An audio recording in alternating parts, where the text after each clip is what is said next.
అశ్రద్ధగా, నమ్మకంగా లేని వ్యక్తుల సమీపంలో ఉండకండి.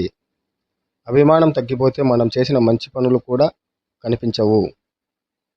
మనసు ప్రశాంతంగా ఉండటం ఒక వ్యక్తికి నిజమైన బలం. నమ్మకం, సహనం, లక్ష్యం ఈ మూడు ఉంటే మీరు ఏమైనా సాధించగలరు. కాలం సమస్యకు పరిష్కరిస్తుంది. సహనం మన శక్తిని పెంచుతుంది. కష్టపడి పనిచేస్తే దైవం కూడా మీ పక్కనే ఉంటాడు. పనిచేసే సమయంలో అనుకూలతలు, ప్రతికూలతల గురించి ఆలోచించవద్దు. కేవలం మీ పనిని క్రమంగా చేయండి.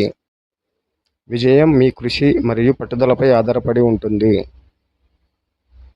కష్టం లేకుండా విజయాన్ని సాధించలేరు. విద్య అనేది మన జీవితంలో అత్యంత బలమైన ఆయుధం. సరైన సమయం కోసం వేచి ఉండండి, కానీ నిమిషం కూడా వృధా చేయకండి. సహనం మరియు సంతోషం యువత కోసం రెండు ముఖ్యమైన గుణాలు. విజయం మీ కృషి మరియు పట్టుదలపై ఆధారపడి ఉంటుంది.